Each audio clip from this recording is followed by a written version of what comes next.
En este tipo de arritmias, ¿ya? En la taquicardia parasítica supraventricular, primero se hace la maniobra vagal, ¿ya? ¿Qué quiere decir el masaje carotida? Hay una maniobra vagal modificada, seguramente lo habrán visto, pero en muchos videos hay. El pacientito que está en sala, que está en emergencia, está semi-sentado, 45 grados, le hacen soplar una jeringa y lo levantan sus pies. Cuentan 15 segundos y otra vez lo regresan a su posición inicial y la frecuencia cardíaca se establece. A eso se llama maniobra de Valsalva modificada. ¿Ya? Eso también se utiliza. Eso también es una maniobra vagal. ¿Ya? Doctor, si no responde a esto, ¿qué pasa? Si es que no responde, le damos adenosina. ¿Ya? Adenosina. ¿Ya? Adenosina. ¿Ya? Dosis de, ¿cuánto? 3 mg. ¿Ya? La primera dosis, 3 mg. La segunda dosis, 3 mg. Y la última, 6. Si es que no pasa con la adenosina, llamamos pues al amplio espectro. ¿Quién es esa? Amigadora. ¿Ya? Si es que no pasa. Pero en la mayoría reacciona. ¿Ya? Muy bien. ¿Qué pasa si el paciente está inestable? ¿Qué hacemos si está inestable? Hacemos cardioversión eléctrica. ¿Ya? Si está inestable. ¿Ya? Tengo acá adenosina, betabloqueadores y verapamido. ¿Qué es el verapamido? Es un calcio antagonista. ¿Dihidrílico? No dihidrílico. ¿Actúa en dónde? ¿En dónde? Los nodos sinusales. Voy a hablar una vez de los potenciales de acción. Tenemos dos tipos de potencial de acción, ¿ya? Dos tipos de células que están en el corazón. ¿Este qué representa, chicos? El músculo cardíaco, ¿ya? Y esta, el nódulo sinusal. Habíamos dicho que en esta que hay, célula, ¿no? Aquí no tiene células. ¿Cuál es de conducción rápida? ¿Esta o esta? ¿Cuál es? 2, 1. De conducción rápida. 2 o 3 no hay. ¿Quién dice 1? ¿Y el resto? 2. ¿Quién dice 2? Conducción rápida es el 1. Conducción lenta es el 2. El hecho de que sea no sinusal tiene que ser no. Ya, acuérdense. Conducción lenta, conducción rápida. Muy bien. Ahí hemos hablado que la fase 0, 1, 2, 3, 4. La fase 0 representa ¿qué? La depredación. Todo esto es la repolarización, el cual se divide en salida lenta de potasio. ¿Este qué es? Entrada de calcio. ¿Este qué es? Salida masiva de potasio, ¿no? ¿Y esta qué es? POS. La de bomba de sodio. Perfecto. Muy bien. Continuamos. Vamos a hablar de la fibrilación auricular. A ver, chicos. Habíamos dicho, ¿cuál es la diferencia en estos dos tipos de arritmia? A grosso modo, es que una de ellas va a ser regular y la otra va a ser irregular. Eso es lo que ustedes tienen que diferenciar inmediatamente. Miren, por ejemplo, yo les pongo aquí, a ver, les doy este que está acá, con este, a ver. Miren, ambos son auriculares, ¿correcto? Pero ¿cuál va a ser la diferencia? En la taquicardia parasítica supraventricular, ¿cómo está? RR, regular, pero en la fibrilación, ¿sí o no? Irregular. Eso es lo que ustedes tienen que fijarse inmediatamente para saber dónde estamos. ¿Ya? Dentro de las irregulares está la fibrilación auricular, la fibrita. Incluso el flúor auricular, ¿cómo es? El flúor auricular, ¿cómo es? Sí, ya sé que es esto, pero son regulares. Entre estas dos, la diferencia, ¿cuál es? acá son Fs, acá son, ¿ya? F minúscula, F mayúscula, ¿ya? Entre el flúter y la fibrilación auricular. Habíamos dicho que la primera es masajes vagales, después adenosina. ¿Ya? Habíamos dicho que acá simplemente es, si es que no es adenosina, es que amiodarona, si no responde. ¿Ya? La fibrilación auricular. Vamos a hablar un toque de la fibrilación auricular. En la fibrilación auricular, chicos, lo que ustedes tienen que tener en cuenta es esto. Esta palabra. Dentro del abordaje de la fibrilación auricular, yo tengo que tener tres pilares: el manejo de la frecuencia cardíaca, el manejo del ritmo y anticoagulante. ¿Por qué es la única arritmia que forma coágulos? ¿Alguien sabe? Es la única de todas que dentro de su manejo se utiliza anticoagulante. Y este número nunca se olvida. Clave. ¿Ya? Clave. ¿Ya? ¿Por qué creen que forma la fibrilación auricular trombos? ¿Alguien sabe?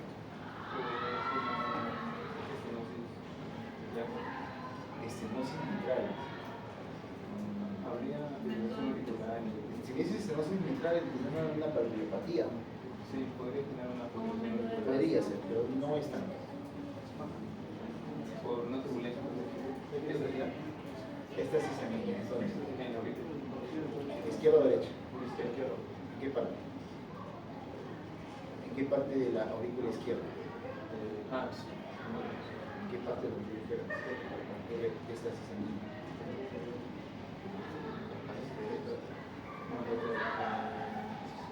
Ha sido bien, has avanzado bastante.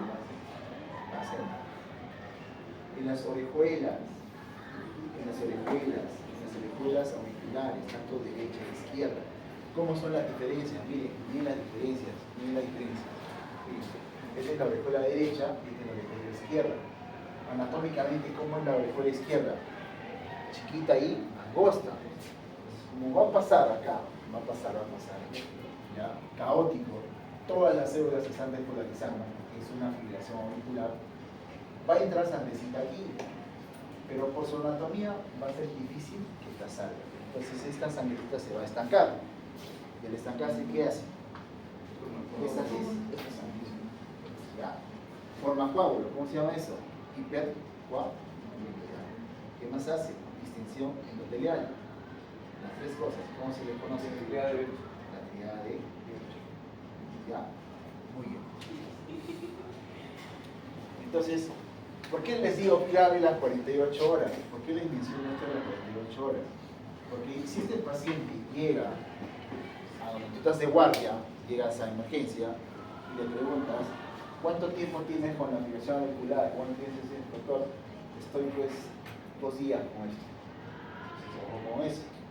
¿Por qué? Porque ese paciente, pasando las 48 horas, tiene que anticoagular. Sí o sí. Sí o sí. ¿Por qué? Porque si tú no lo anticoagulas y le haces una cardioversión eléctrica, ¿qué va a pasar con ese trombo? Va a salir. Y dependiendo del karma del paciente que haya hecho en toda su vida, va a elegir piernas o cabeza. Y si va a ir a la cabeza, ¿qué vas a provocar? Un ACV y mucho cuidado. Mucho cuidado. ¿Ya? Menos de 48, doctor, tienes la posibilidad de no anticoagular. ¿Por qué? Porque todavía no se llega a pero ya pasamos por el sí o sí se anticoagula. ¿Ya? Ese dato es importante. Vamos a hablar de anticoagulantes. Hay una clase, ¿no? De anticoagulantes. Y ahí vamos a hablar de la heparina, de la warfarina, del heparina no calcinado, del bajo presión auricular, todo eso vamos a hablar. Entonces, si un paciente tiene trombosis venosa profunda, ¿qué le podríamos dar? ¿La warfarina o otra manera? Pero ya la trombosis ha subido hacia su vena normal. No, que si tiene trombosis venosa profunda, tengo que ese paciente tiene que manejarse con heparina. Heparina. ¿Por cuánto tiempo lo puede dar? Dependiendo, ¿no? Así que se hace cada 3 meses, cada 6 meses. la evaluación, si esos hombres han desaparecido. La idea es que los hombres desaparezcan. Y si, a pesar de eso, también tendría una neumonía, ¿podría influir en algo? Claro, claro, influye bastante. ¿Por qué? Porque puede darte un tromboembolismo. Claro. Muy bien. Muy bien. ¿Qué le...? Ah, ya, esto me lo he olvidado. ¿Qué le doy aquí? ¿Cuál es el manejo de acá? Por ejemplo, para lo que es la frecuencia cardíaca, beta-bloca, antagonista, ritmo, calibración eléctrica, anticoagulante, heparina, todo eso vamos a ver. ¿Ya? Es más que todo el manejo. Entonces, empezamos con los casos clínicos. Mesa 1, caso 1, vamos. Lean el caso 1.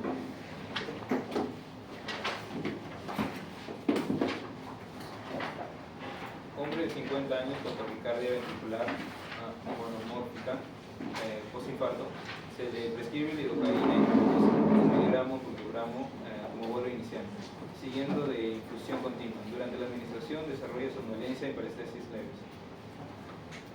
Muy bien. Pregunta 1. Pregunta 1. ¿Cómo actúa la lidocaína en el control de arritmias ventriculares? Ya, perfecto, doctor. Antes de que me contestes, dime una familia de la clasificación de Von Williams. ¿Bob Williams? Sí. O sea, ¿Cómo lo divide? ¿Cómo lo divide? Es un Antiarrítmico, ¿cómo lo divide? 1A, 1B, 1C. Ya, ese es 1. 2. ¿Quiénes representan el 1? ¿Qué hacen los hombres? Inhibición de sodio y de... Inhibición, no. Bloqueo de los canales de sodio, voltaje dependiente. Listo. Familia 2.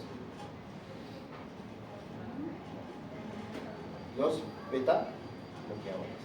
Perfecto. Beta bloqueadores. Familia 3. No, pero ¿qué hacen? ¿En qué fase de potencial de acción están los tuyos? Los míos, en la desprotección. ¿Qué fase? 0. 0. Los tuyos.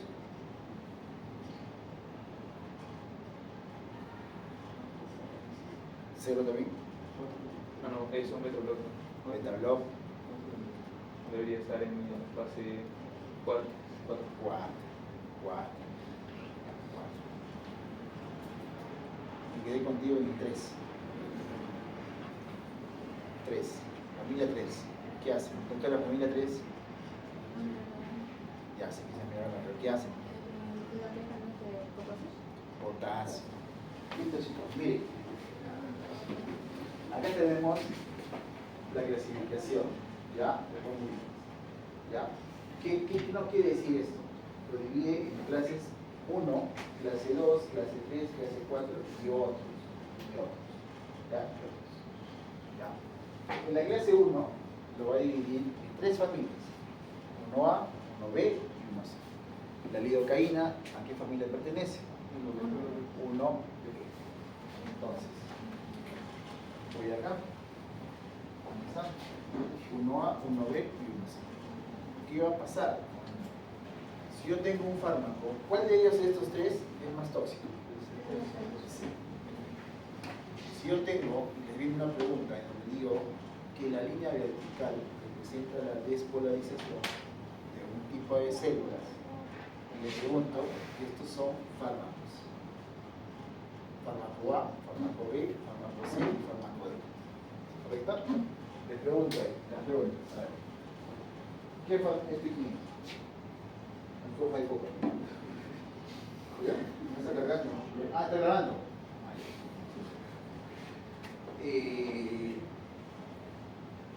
Fármaco, ¿qué fármaco es más tóxico? La B. ¿Qué fármaco es menos tóxico? ¿Qué fármaco tiene la cinética aumentada? La B.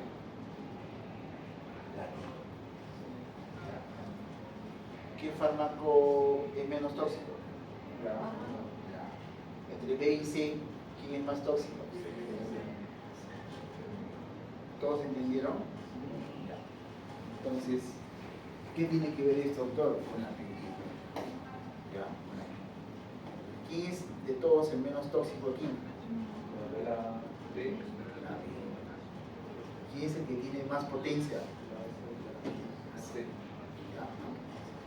Como teórico, como dato teórico, es que los 1A, si se dan cuenta, aquí existe un periodo refractario, ¿correcto? Existen dos, ¿no? El relativo y el absoluto. ¿Ya? Eso es lo que dos existen. Entonces, ¿qué va a pasar? Cuando va a haber un aumento del periodo refractario absoluto, van a ser lo que van a ser los del tipo 1A. Los del tipo 1B va a ser que disminuyen el periodo refractario, pero el relativo. ¿Ya? Mi pregunta es, ¿por qué, chicos? ¿Por qué hay una alteración en esto? Si estoy diciendo que principalmente el 1 actúa en los canales de sodio potasio dependiente y aquí están canales de potasio.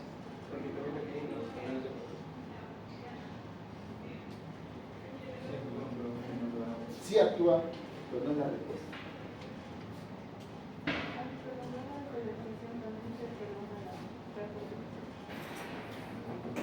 Tiene mayor sensibilidad por los canales de sodio activos. Perfecto. Esa es la respuesta a lo que este tipo de antiarrítmicos se utilizan en gestantes. Es categoría B, en gestantes, la lidocaína. ¿Por qué? Porque un bebito no tiene canales de sodio activos. No va a haber alteración rítmica en ellos. En cambio, un humano tiene canales de sodio tanto activos como inactivos. ¿Ya? Esa es la explicación. Esa es la explicación por qué también aquí existe esto, ¿no? Por los canales de sodio inactivos. ¿Ya? Inactivos. Tiene una afinidad. ¿Y dónde encontramos también estos canales de sodio inactivos? En los tejidos isquémicos. Ahí encontramos gran cantidad de tejidos de sodio inactivos. ¿Ya? ¿Por qué? Porque obviamente pues los activos murieron por isquemia. Son los que más se mueren por el isquemia. Y otro dato adicional, de los beta-blocs, que son de la segunda familia. Dentro de la tercera familia tenemos es el único beta-bloqueador que lo encontramos en la familia 3. ¿Por qué? ¿Por qué está ahí? Porque ya no hubo espacio arriba, por eso lo pasaron atrás. ¿Qué sigue? ¿Por qué creen? Porque ese valor se ha visto que tiene que. Exacto. Tiene más afinidad a los canales de potasio que los demás beta-bloqueadores. Por eso está en la familia 3. ¿Ya? Muy bien. ¿Se acuerdan que les hablaba de la fibrilación auricular, que es la única arritmia que se anticoagula? Existe una escala llamada la escala de Charles-Bach que se utiliza para ver si este paciente lo vamos a anticoagular o no lo vamos a anticoagular. Y hay criterios. ¿Ya? Hay criterios. Son más o menos 2, 4, 6, 8. Pero esa es la guía pasada. Esta es la guía pasada. Esta es la nueva guía. Es Charles-Bach, pero ya no con S. ¿De qué? ¿Retiraron qué? El sexo. ¿Por qué lo retiraron? ¿Por qué lo pusieron en la pregunta? ¿No? Creo que los estrógenos tienen Estrógenos. Por ser mujercita, tienes probabilidad de que desarrolles eventos trombóticos. Por eso lo pusieron. ¿Y por qué lo retiraron? ¿No es relevante? Sí, es relevante. A esa edad los estrógenos ya han incluido su nivel. A esa edad. No, aquí, edad. Acá no ponen edad de sexo. Acá te ponen sexo femenino.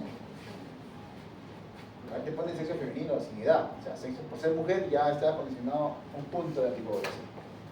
Pero ¿por qué lo retiraron en la guía 2024? ¿Saben por qué? Porque hubo aumento de los transgéneros. Imagínate que llega un pacientito que se ha operado, pues, ¿no? Que nació con Julio, se convirtió en Marta. Ya, y llega a tu guardia, ¿y qué hace este doctor? A ver, yo puse tu opinión. Usted es un cardiólogo experto. Y llega pues un transgénero a su barrio. ¿Lo anticoagula o no lo anticoagula?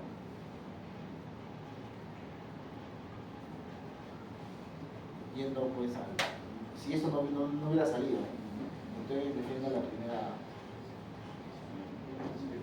Si no te coagula, para usted es mujer ya.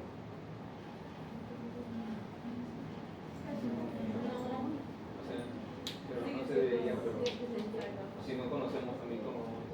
Si ya tiene terapia hormonal, Tiene terapia hormonal.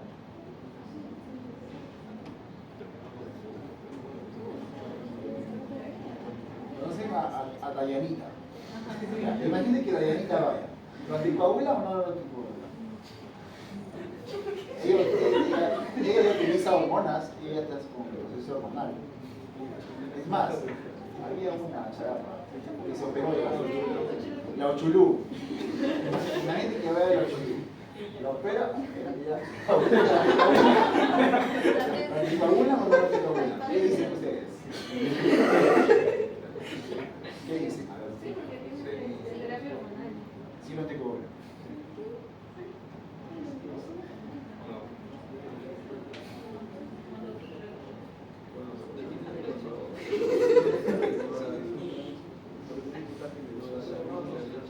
una mujer de esa edad tiene que ser mayor a 1 para poder coagularlo, perdón. Ya. En todo caso, no cumpla con otro de los requisitos o de los criterios solamente considerarlos en los criterios. Ese conflicto que tienen ahorita de poblar hormonal también lo tuvieron los expertos. ¿Y qué decidieron? Lo quitamos. Mejor. Lo quitamos así de simple. No se rajaron, no dijeron nada. Lo quitamos. Listo. Pero si en caso se recibe terapia hormonal y todavía existiera esto, ¿se contagia? Pero por ética, o sea, o por fisiológicamente. Fisiológicamente sigue siendo hombre. Aunque tengo hormonas. Aunque tenga hormonas. Sí. Fisiológicamente sigue siendo hombre. ¿Por qué? Porque tiene un hipotálamo, se podría decir, pues, hormonal, en el sentido de que las mujeres FSH, LH y todas esas cosas que ustedes conocen, desde chiquitos, nosotros los varones son la testosterona más desarrollada que las mujeres, entonces ya se ha ido formando. Entonces, si tú vas a cambiar fisiológicamente, porque es igual con los anticonceptivos, ¿no? Ojo con cuidado con los anticonceptivos, ¿por qué? Porque ¿qué hacen los anticonceptivos? Aumentan el riesgo de tromboembolismo. Es justamente porque alteran esa.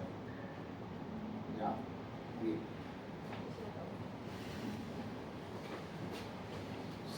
Listo. Ya hemos hecho los casos. Ya estamos con el caso, ¿no? De la lidocaína. ¿Sí? Muy bien. De la lidocaína habíamos visto que es de la familia 2, habíamos visto que pertenece al reino B, que actúa en los niveles de calcio, perdón, en los niveles de sodio, de los canales de sodio, voltaje dependiente, lo bloquea y listo. Primera pregunta. ¿Cómo actúa la lidocaína? ¿Cómo actúa la lidocaína en el control de arritmias ventriculares? Muy bien, ¿cómo actúa, doctor? La lidocaína inhibe los canales de sodio dependientes y rápidos, y esto acorta la despolarización de las células del miocardio. Muy bien. Siguiente pregunta. ¿Qué efecto tiene la lidocaína sobre la fase cero del potencial de acción cardíaca?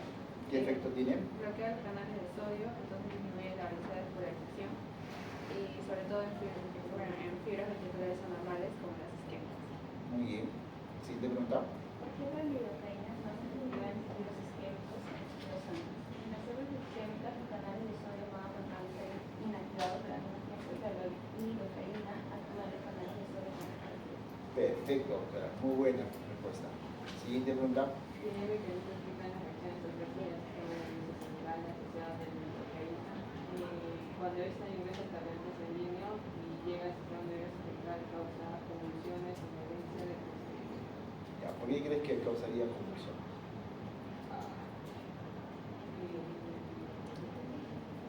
Inhibiría las neuronas del cerebro como la ¿Cómo los hace? inhibiendo su potencia de acción. ¿Cómo lo hace? Inhibiendo los canales de sodio. Exacto. Canales de sodio. Si la respuesta ustedes no me ponen canales de sodio, no vale. Ya, tienen que ver. ¿Por qué? Porque eso va a preexcitar, va a alterar la excitación neuronal, por lo tanto el paciente va a convulsionar. ¿Ya? Muy bien. Siguiente pregunta. Las alternativas. Sí. 1B, 2C, 3C y 4A. Muy bien. Si bien este caso y vale 20, nota, ¿qué es?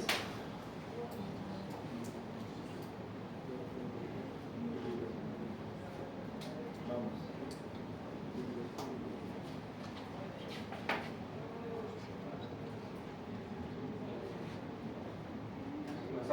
Masaje vagal. Si me dices, ya, a ver, vamos a ver. A ver, doctor. A ver, doctor, usted. Adelante. Doctor, usted. Adelante. Y usted, otro adelante. Vamos, los tres. Los tres me dijeron un diagnóstico. Vamos. Listo. Vamos a comenzar por el doctor. Doctor, para usted, ¿qué tipo de arritmia es? Para mí sería una fibrilación auricular. Fibrilación auricular. ¿Usted, doctor? También, no lo sé. ¿Usted, doctor? No, todavía tengo que romper. A ver, yo doy tiempo. Acérquese más, doctor. Acérquese más. Vamos, dos fibrilaciones auriculares.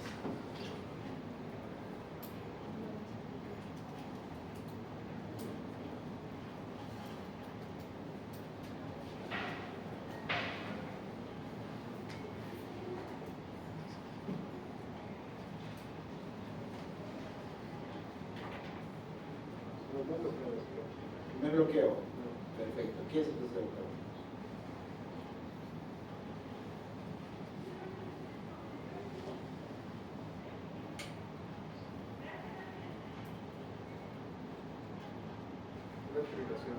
No es fibrilación. Ya lo mató a sus compañeros. Siéntense, los dos compañeros. Usted queda, doctor. Va muy bien.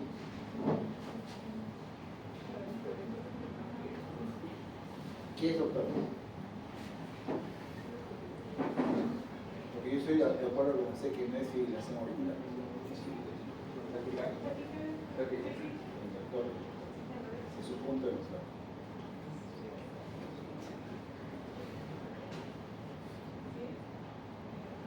¿Puedo hacer un minuto? Sí, no.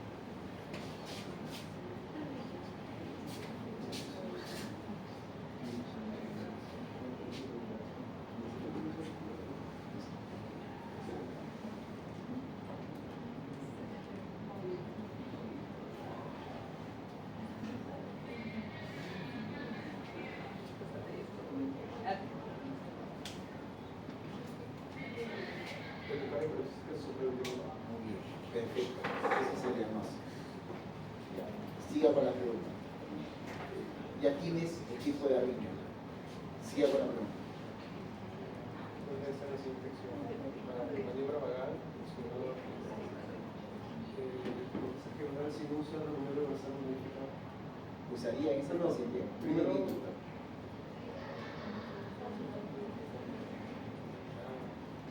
está mayormente estable. Entonces, si está inestable, ¿qué es? Cardiovascular. Cardiovascular. ¿Se dan cuenta? Es muy importante saber esa habilidad, porque nunca su presión. De hipotenso. Entonces, no le vas a hacer manera vagal a un hipotenso porque lo vas a empeorar. ¿Ya? Entonces, ¿qué se le hace? Cardiovascular. ¿Se dan cuenta? Esa pregunta vino para todos. Todos nomás preguntarme. Muy bien. Sigamos. Ya hemos acabado con el caso 1. Caso 2. Vamos. Caso 2, mesa 2.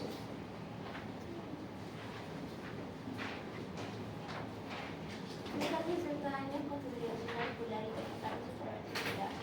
Se le prescribe metoprolol 50 mg cada 2 semanas a pesar de extrema fatiga y enfermedad de frío. Ya, muy bien. Primera pregunta. ¿Cómo pueden suponer el control de la frecuencia cardíaca de fibrilación auricular? ¿Cómo actúa? Es un beta bloqueador resolutivo que bloquea los receptores beta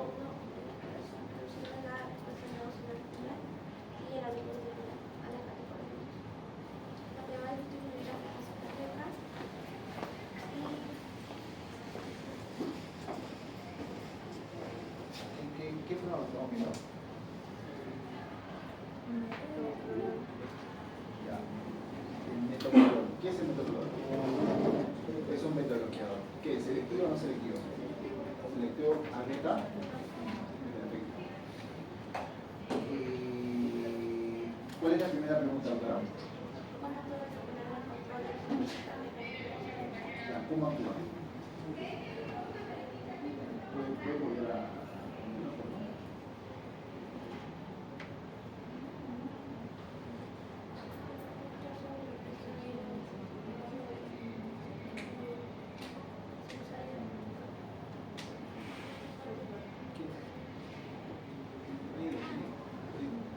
Conteste lo que está...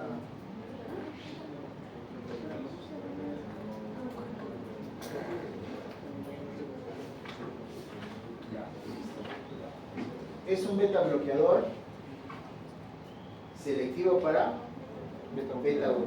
¿Dónde actúa? En los nódulos auriculoventriculares. Yo les pregunto, chicos.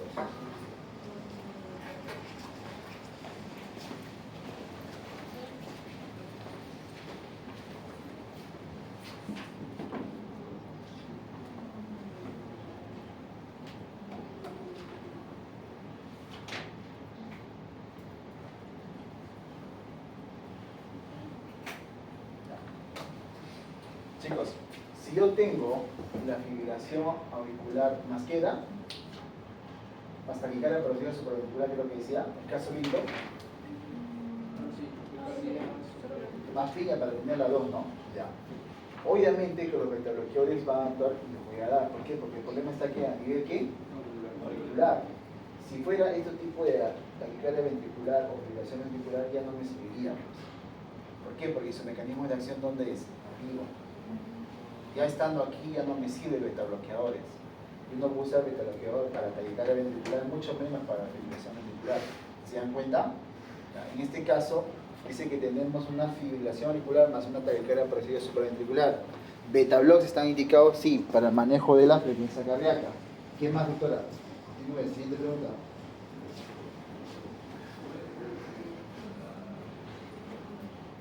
¿Qué percepciones sobre el nodo sinoauricular y el nodo auriculoventricular? ¿Ya? ¿Qué tiene? Bueno, va a meter los de los nódulos Provocando auriculoventriculares. una reducción de la frecuencia cardíaca. Perfecto. Siguiente pregunta.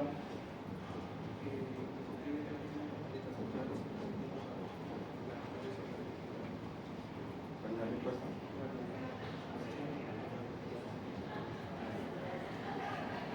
Reducción de la frecuencia cardíaca. Muy bien. ¿Qué más?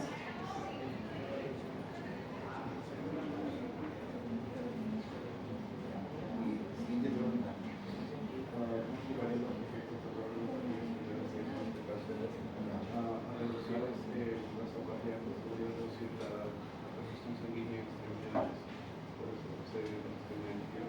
Bien.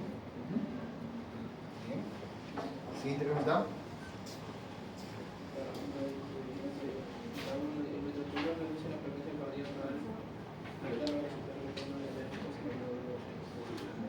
Ya. ¿Por qué están muy bajitos leyendo, chicos? Así son diabólicos. ¿Faringitis? Yo la semana pasada he tenido un diagnóstico de hemorragia digestiva alta. No de alta al día siguiente, porque estoy en la voluntaria. Me gusta actuar en la voluntaria. ¿Y eso? Obviamente con 7.8 de hemoglobina. Normal tenía 14 de hemoglobina. A mí yo nunca he sufrido de artritis. Mi diagnóstico fue úlceras gástricas reventadas. Eso fue mi diagnóstico. Pero nunca he sufrido de artritis. O sea, nunca he tenido esos problemas de ardor, todas esas cosas, nada. Pero tenía úlceras. De repente ha sido por la alta presión, por el alto estrés que toda persona llega en el momento de tener todo, ¿no? Y mi único síntoma, ¿qué fue? Hemorragia digestiva alta. Melena. Fue mi único signo que me llamó la atención. No tenía más de otra cosa. Melena un día antes no lo tomé importancia. Ya. Por ahí depende, pues, la beterraga que comía el día anterior. No lo tomé en cuenta. Me acosté y me levanté ya cansado, mareado, débil, pálido. ¿Ya? Y otra vez fui, y otra vez melena. Ya me llamó la atención. Como buen médico, ¿qué hace? Ahora solo oxigenada y se lo echa. Obviamente a tu cuerpo, ¿no? Sino a las heces. Si sale burbujas, ¿cómo se llama esta prueba? T-venom positivo. ¿Qué quiere decir? Que hay sangrado en eso. Inmediatamente el único hospital cerca a mí era el Rebariante. Me fui. Llegué, le dije a mi diagnóstico, toque más. Y me atendieron inmediatamente. Hicieron una endoscopía de emergencia y ya, pues autorizaron esas úlceras. En ese transcurso del periodo, pues más o menos cuántos paquetes, 14 a 7 puntos, no sé cuántos paquetes todavía, perdí 4 o 5 paquetes regulares. No me dieron porque la indicación para el transfundista no es cuál es, menos de 100. Me faltaba poquito, ¿no? Me faltaba poquito para que no me dieron. Entonces dije, bueno, ya, me voy. Y ya estaba la voluntaria. Y al día siguiente fui a Italia. Tranquila. Ya lo voy a recuperar ya en el curso de las semanas, todo eso. ¿Qué tomo? Sangre beterraga, sangrecita.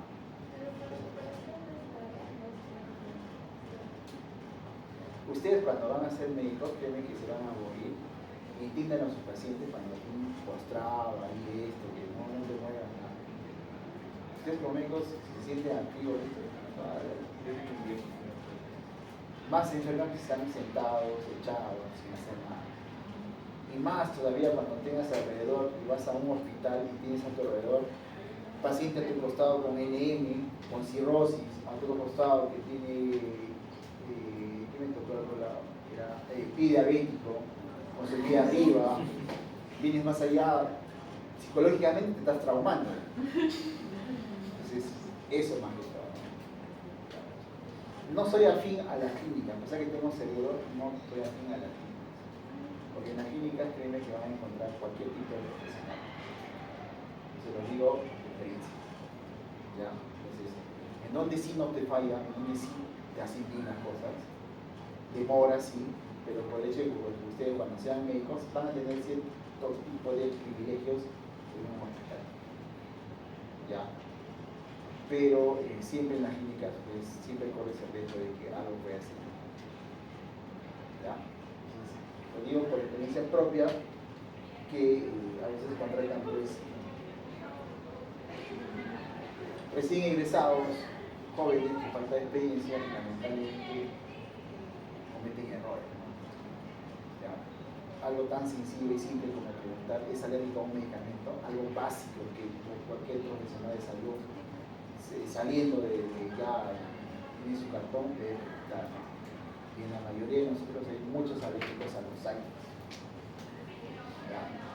Y eso, chicos, ustedes tienen que ser muy buenos profesionales. Muy buenos. No quiero decir que todo lo que van a la clínica está mal, no. Pero siempre corres ese riesgo. Muy bien. Siguiente caso. Estamos en las secciones múltiples. ¿Sí? O ya lo dijimos. Secciones múltiples. Ahora sí, fuerte, por favor. Listo. Muy bien. Tercer caso. Grupo 3. ¿Qué fármaco es el que digo grupo 3? Perfecto. La midarona, grupo. ¿A qué familia pertenece? Grupo 3. ¿Qué pasa con la midarona? ¿Por qué es tóxica?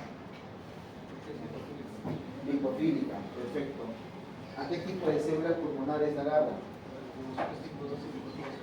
Perfecto, metabolitos tipo 2. ¿Por qué? Porque son ricos en su naturaleza lipofílica.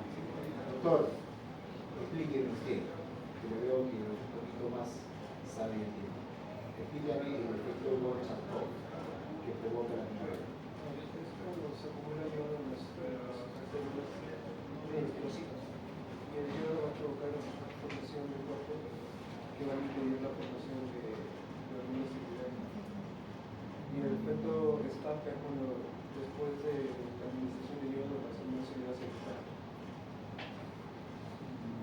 ver, doctor.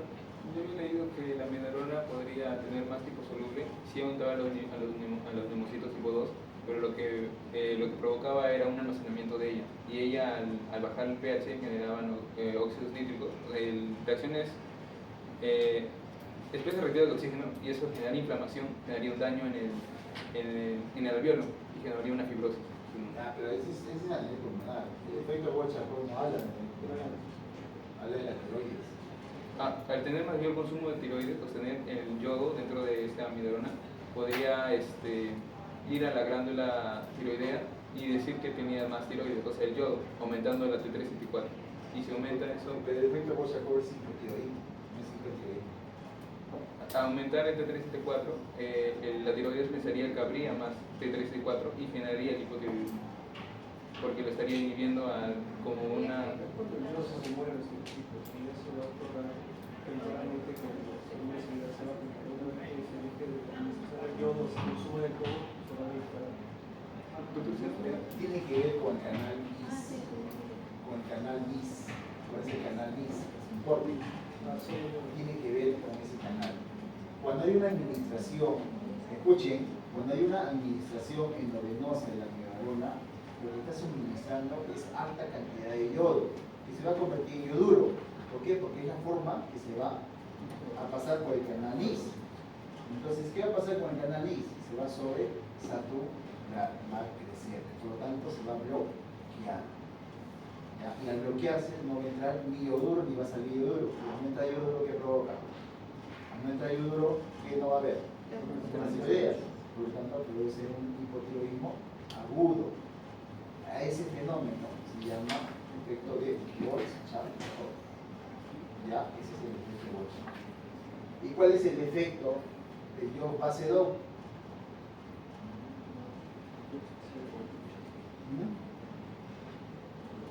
Es lo contrario. Cuando se disparan los jóvenes son más similares. El efecto, mira, el primero era endovenoso, amidarona, manejo de arritmia y provocábamos un efecto de Borchardt transitorio, un hipotiroidismo transitorio. ¿Por qué? Porque había gran cantidad de yodo en la sangre, en la vena de frente. Pero el otro efecto es aquel pacientito que consume amidarona vía oral crónicamente. ¿Ya? Y obviamente si va a haber yoduro, ¿qué va? Va a estimular el NIS, y mientras más yoduro va a haber más producción de hormonas tiroideas. ¿Va a provocar qué? Hipertiroidismo. Ahí se llama efecto de yodo base 2. ¿Ya? Entonces son dos efectos que provoca la amidarona. Dependiendo de la administración, si es vía endovenosa, puede llegar a provocar ¿qué efecto? Hipotiroidismo. ¿Pero qué efecto? Borchardt. Y si es vía oral, ¿qué va a producir? Yodo base 2, que causa hipertiroidismo. ¿Ya? Muy bien. Sigamos con la amidarona. Primera pregunta.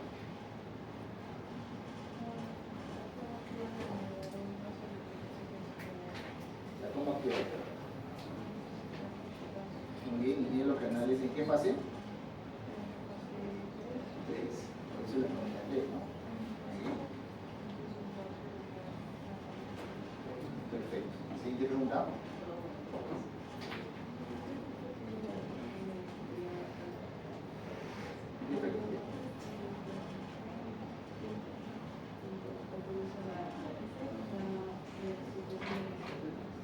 Su efecto es prolongado, ¿no? De la amidarona, ¿no? Por su vida media prolongada, es duradera, ya es mucho mayor. ¿Ya? Muy bien, siguiente.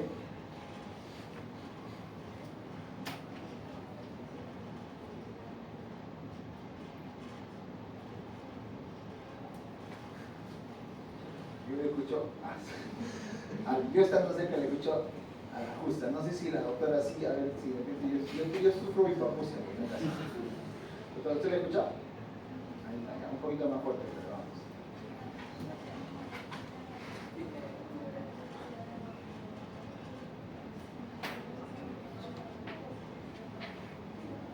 Muy bien, la doctora dice que su naturaleza lipofílica hace que se une a ciertos tipos de células, en este caso neumocitos tipo 2. Ya, muy bien. Siguiente pregunta. ¿Qué ventajas ofrece la amiodarona frente a otros antiarrítmicos de grupo 3? La amiodarona es un fármaco de amplio espectro y además tiene menor riesgo de provocar toxicidad cerebral.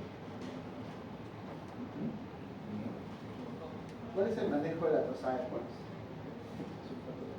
Sulfato de magnesio. ¿Ya? ¿Qué tipo de taquicardia ventricular es Trosaepones? Acuérdense que hay dos tipos de taquicardias ventriculares, monomórficas y polimórficas. Ya. Siguiente pregunta. Son de Ya, muy bien, vamos. 1B, 2B, Ya. 3A y 4B. Perfecto. Siguiente caso. 4. Vamos. Bloqueadores de canales de calcio. Debe el caso, doctor. No, primera pregunta. Bloqueadores. ¿Cómo actúa el verapamilo sobre los nodos sinoventriculares y ventricular para controlar la degradación ventricular?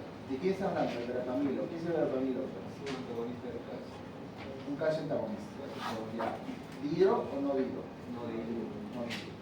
¿Cuál actúa? No encontramos el potencial de excelente. Ya. Muy bien. De condiciones. ¿Qué más? Bueno, básicamente para la despolarización, que es la fase cero como tal del potencial lento, requiere o básicamente es por medio de calcio. Al bloquear estos canales pueden antagonizar. ¿Qué tipo de canal? Lento. Lentes, tipo L, ¿no? Esto básicamente lo que tiene una definición de del curso. De nuestro reloj. Muy bien. Continúa, siguiente pregunta. ¿Qué mecanismo explica la reducción de la conducción nodal a nivel muscular? Me permite rechazar por la definición de cuerpo bloqueo de ese tipo L. Por eso la presentación no sea necesaria vital. Perfecto. Muy bien. Pregunta 3. ¿Por qué los bloqueadores de canal de calcio pueden causar hipotensión? Por una vasodilatación periférica, por el mismo bloqueo de canales calcio tipo N, en el músculo liso vascular, provocando así vasodilatación. Muy bien. Siguiente pregunta. Y la última que es, ¿qué precauciones debe tomarse el paciente sobre función ventricular? Bueno, ¿Qué es difusión ventricular?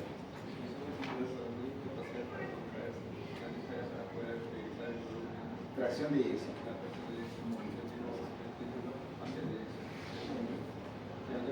Uso excesivo porque de por sí ya está mal lo que es al bloquear el calcio que es precisamente Entonces, está contraindicado en pacientes que tienen una fracción de eyección por debajo de 2 y 4. ¿Qué más?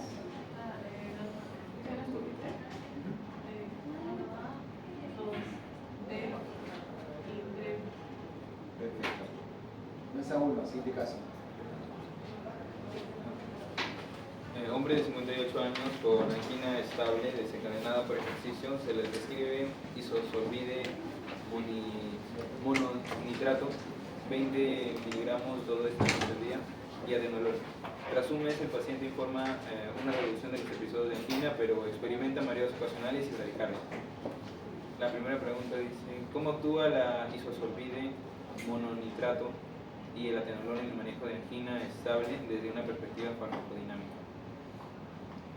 Bueno, el isosorbide mononitrato es un vasodilatador y el atenolol disminuiría la frecuencia cardíaca, por lo cual habría una disminución, habría una vasodilatación para mejorar la angina y el menos consumo de oxígeno por medio del corazón. Ya, muy bien. Hablaste que este tipo de fármaco sintetiza o hace o ayuda a la liberación de óxido nítrico. nítrico, ¿no? Sí.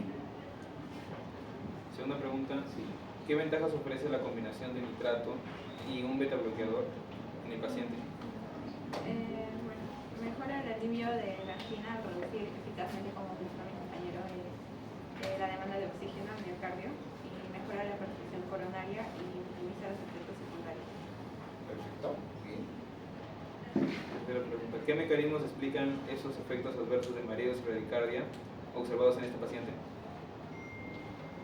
Bueno, en el caso de la insulina, como es un vasodilatador, va a disminuir la presión, por ende eso genera los mareos, y el atenolol es un beta bloqueador que disminuye la frecuencia cardíaca directamente, por ende la radical.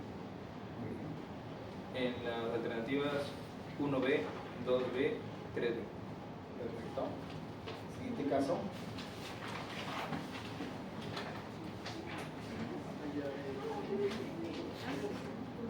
Leemos el caso solo. La pregunta.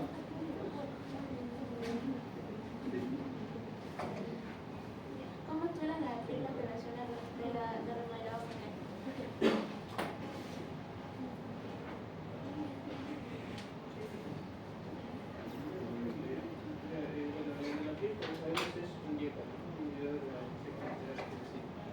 Y como prevenir el programa de esto, más que todo reducir la posibilidad de residuos y a la vez lo que va a conllevar a reducir la costa y a la cual también la presión preventiva. Así, como lo que Muy bien. dice, ¿qué mecanismo explica el aumento de potasio muscular en este paciente? Bueno, tenemos un medicamento sencillo. Primero es el enalafil, más que todo porque va a reducir la producción de testosterona. Obviamente que esta hormona esta va a estimular el proceso de potasio en el músculo. Y además tenemos la espironolactona también, que son antagonistas de la receptora de aldosterona. Entonces, al aumentar la acción de la receptora de aldosterona, justamente el núcleo colesterol va a llevar a una disminución aún más de la capacidad de expresión de potasio. Por eso en este paciente va a tener un aumento de potasio. Ya. Las alternativas, la 1 y la A, la 2 y la B, la 3 y la A, la 4, la 4 sí, creo que es la E. La E, a ver, todos. ¿Sí? Más o menos para aumentar lo que se llama presión por la capacidad diurética del Ya, a ver, ¿cuál es la E? porque tenemos Ajá. Ya, muy bien. Muy bien. Y ahí acaba todo, ¿no? A ver, chicos. La semana pasada vieron antihipertensivos, ¿correcto? ¿Cuál es la nueva clasificación de la hipertensión?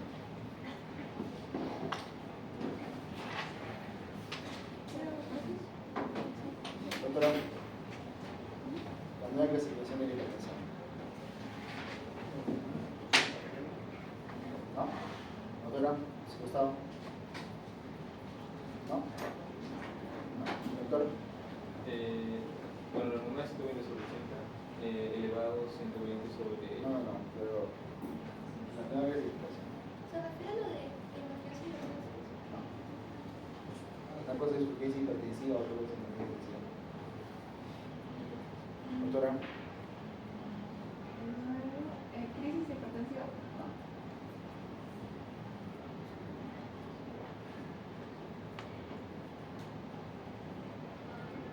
Lo de emergencia y urgencia. No.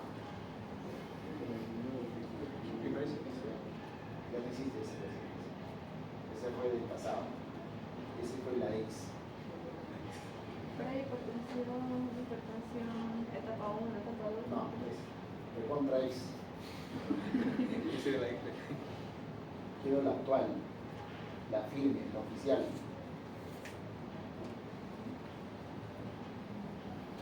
Hipertensión sistémica y urgencia.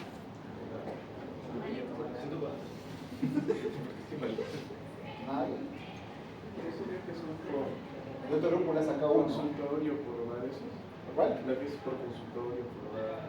Ya, Esa. esa es la nueva clasificación. Pero hay tres clases. ¿Cuáles son? No. Ya. Presión no elevada, presión elevada, hipertensión. Esa es la nueva, chicos. Tienen que actualizarse. Doctor, pero las diapos dicen ahí, ustedes su deber de ustedes es actualizarse. Actualizarse, chicos. Ya no existe presión grado 1, grado 2, grado 3, hipertensión, ¿qué me dijeron? Urgencias hipertensivas, no sé qué están diciendo. No. Hay tres. Presión no elevada, presión elevada y hipertensión. Ahora mi pregunta es, ¿por qué, ahí, si por ahí alguno tiene la guía, por qué solo le ponen hipertensión? ¿Por qué no, como antes, sigue llamándose hipertensión arterial? Porque puede haber en los pacientes. Algunas pacientes pueden tener menos de la frecuencia cardíaca, pero en episodios con taquicardia y una mayor presión puede ser aumentada, y eso no significa que el paciente siempre ha tenido ese mismo, siempre ha tenido Esa no. Tú estás más o menos por pantalla, pero ¿por qué ¿por qué la nueva guía dice hipertensión a secas? ¿Por qué no le dice hipertensión arterial, como antiguamente se le llamaba, ¿no? Hipertensión arterial. Exacto, muy bien, muy bien. Doctor, la hipertensión no solamente hay arterial, también hay pulmonar. Entonces, ¿los dos elevan la presión? Sí, los dos elevan la presión. Entonces, cuando ustedes dicen hipertensión arterial, están hablando netamente de las arterias. Dejan de lado la otra presión, que es por la venosa. Entonces, ojo con eso. Ellos discutieron y llegaron a un consenso que vamos a llamar hipertensión a secas. No lo vamos a decir ni arterial ni nada. ¿Ya? ¿Y cuáles son los valores? Los valores de una presión no elevada es por debajo de 120, 70. ¿Ya? 70. Doctor, la presión elevada es de 120 a 139. ¿Ya? 139. La presión no elevada. Y la de abajo, la diastólica, es de 70 a 89. ¿A qué se le dice hipertensión? 140, no. ¿Ya? Por encima de esos valores es hipertensión. Así, a secas, chicos. Hay una nueva clasificación de obesidad. Ya no se le dice obesidad grado 1, obesidad grado 2. Los parámetros de medición ya no es como el IMC, es como el diámetro abdominal.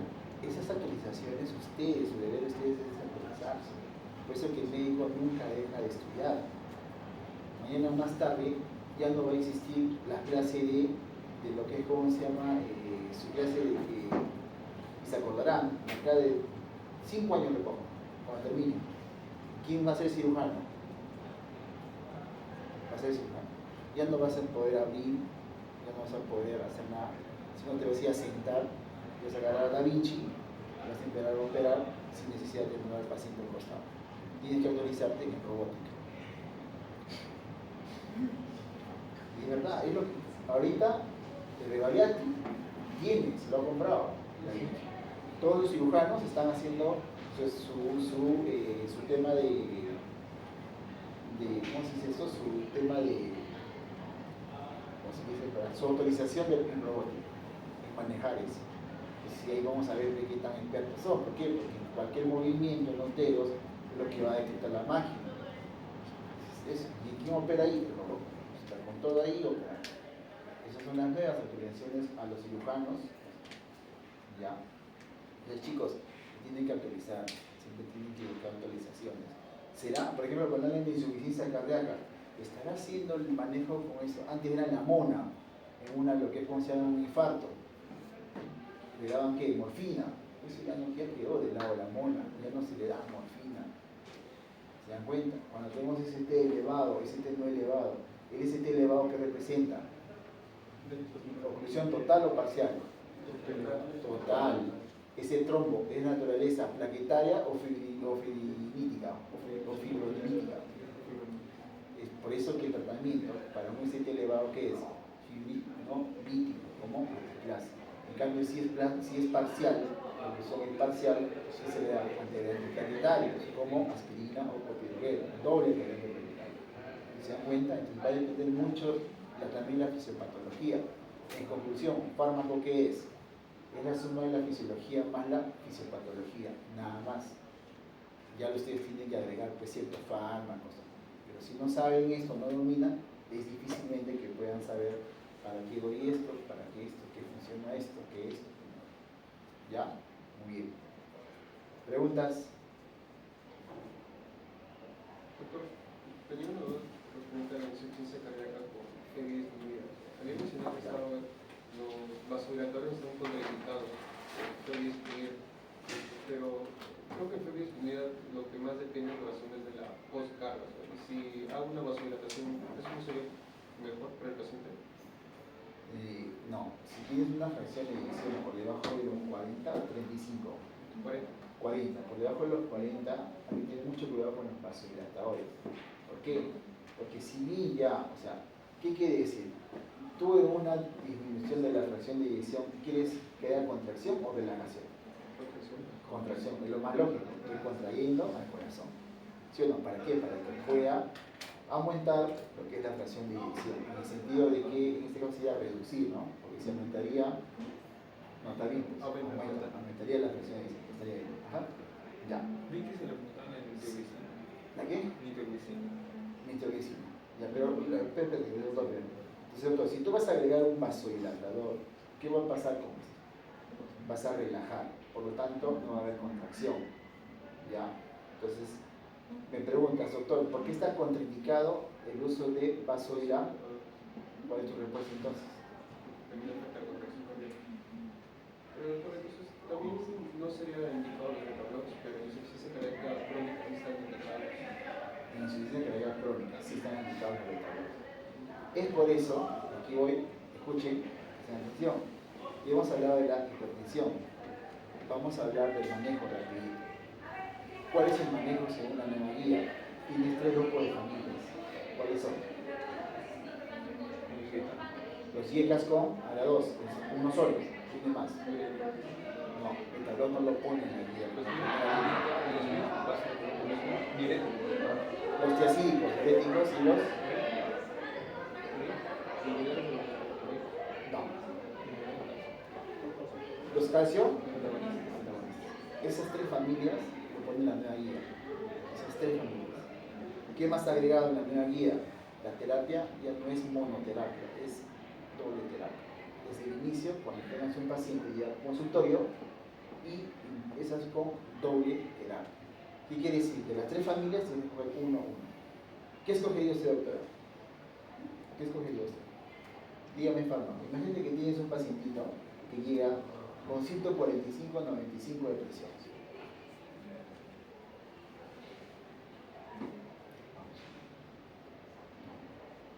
Dijeron cuál era la primera familia. La segunda familia, la antagonista. La tercera, diacídicos. ¿Cuál de ellos es el? Vamos. Pues bueno. El IECA más ARA2. Profesor, pero IECA más ARA2 no ha causado hipotensión. Perfecto, doctora. Nunca hagan la combinación de IECA más ARA2. Nunca hagan. Lo van a matar a su paciente. Nunca hagan. Bien IECA o bien ARA2. No se le dan los dos juntos. ¿Ya? Por eso en la guía dice que IECA o, no dice I, dice O. Primer siglo de medicina, lenguaje, O, I, es distinto. ¿Ya? Muy bien. Entonces, escoja uno nomás. Un ARA2 o un IECA, cualquiera. Un IECA. ¿Un alapril? Listo, un alapril. Escoge el otro. Eran 2. Dentro de los que son antagonistas tenemos a los dihidropirínicos, que son las familias pinos, como el amloidina. ¿Listo? Y los tiacídicos como hidrocloro tiacídico. ¿Cuál escoge? Yo escojo el alapril, que falta uno. Sin miedo. Cualquiera, doctora, cualquiera.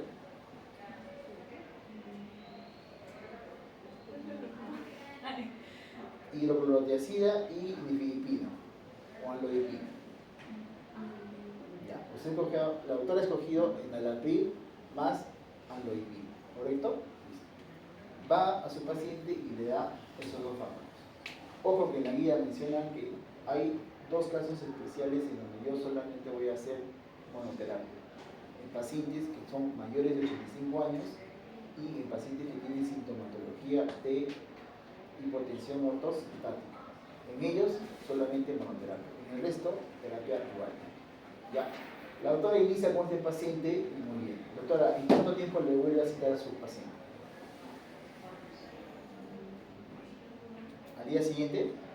No va a saber el efecto de el antihipertensivo. ¿Cuánto tiempo quiere usted?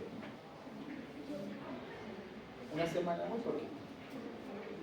Muy poquito. Un año ya mucho. Un año. Mejor no le vea a su paciente. Un año es demasiado. 3 meses. Perfecto. La guía dice de 1 a 3 meses. Tienes que volver a citar. Oye, la autora empezó con enalapril y amlodipino, que es lo que la guía le dice. 2 fármacos. ¿Ya? Muy bien. Doctora, regresa el paciente, le mide la presión y dice 145 sobre 95. ¿Qué hace a continuación?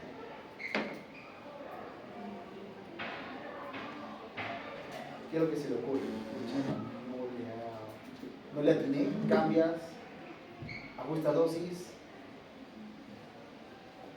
o llamas a otro profesional. Dosis, perfecto, cambio de dosis. ¿Qué quiere decir? Ajusto dosis. Si yo le daba una vez al día, le voy a dar 2 veces al día. En este caso, el enalapril. Si una vez le daba una vez, ahora le voy a dar cada 12 horas. Estoy ajustando dosis. Espero 3 meses más. Espero 3 meses más. Llega el paciente 145, 95. ¿Qué hace, doctor? Cambia de fármacos. ¿Qué te dice la guía? No cambias. Haces la terapia adicionas lo que falta. ¿Qué falta? Hidrocloro, terapia ¿ya? Muy bien, doctora. Usted está en piña, le da 3 meses, ¿ya? Y el paciente pues no mejora. ¿Qué se le ocurre? Ya tiene ya 3 fármacos antihipertensivos. La hipertensión puede verse otra cosa. Todavía no llegamos a eso. ¿Qué te dice la guía? Te dice, aguante todavía, doctor, no se precipite. Vamos. 3 meses más. ¿Qué hace? Ajusta dosis. Tómalo. Ajusta dosis. Listo. Viene otra vez, después de 3 meses, y no mejora. Ya ajustó dosis con los 3 fármacos. ¿Cuál es el diagnóstico de esa hipertensión? Hipertensión persistente. Ahí es donde recién se habla de lo que es la espironolactona. Se le adiciona este fármaco a las hipertensiones resistentes. ¿Ya? Se le adiciona.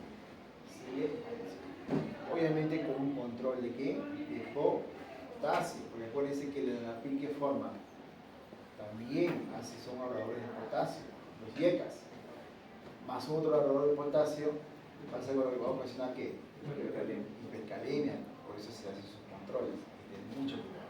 Y como dice el doctor, hay que buscar la causa. ¿Y cuál es la causa en el Perú de hipertensión resistente? ¿Qué? ¿Diabetes? No. Estenosis, no. Perfecto, el feocromo síndrome. Ese es lo primero que debes de descartar cuando tengas este tipo de hipertensión resistente. ¿Ya? Muy bien. Hablaron del metabloc. Muy bien, sí lo dice la guía. Habla del metabloc, pero solo el metabloc se le va a indicar en primera instancia cuando el paciente tenga una alteración cardíaca, una enfermedad cardíaca, un proceso ACV cardíaco, alguna patología cardíaca, empezamos con metabloc. ¿Sí? Ahí habla la guía. Pero no es inicial, o sea, no es que venga un pacientito que no tiene antecedentes cardíacos, nada, no empieces con metabloc. Empiezas con las 3 familias que hemos hablado. ¿Ya? Muy bien. ¿Preguntas? Los otros chicos me han dicho que les haga el reforzamiento de vasoactivos. ¿Ustedes qué tal? ¿Cómo van los vasoactivos? ¿Bien? ¿Bien mal? ¿O bien, bien? Ya, voy a pasarle de día. No sé si hoy día no, porque ya estamos en ya. Para el fin de semana. Vamos a repasar los activos y vamos a hacer también una clase de día de reforzamiento de nosotros lo desarrollamos, hacemos mecanismos de acción, todo eso, y hasta hablamos de vasoactivos. ¿Ya? Estudien glutamina, adenina, adenina, óxido nítrico, todo eso. ¿Ya? Música, sí, veamos. Eran mayores de 85 años y los que tengan sintomatología de hipotensión ortosta. Hipotensión. Ah, sí. Hasta la semana 7, hasta la próxima semana, todos tienen la sintomatología. Semana 6. Pon la semana 6.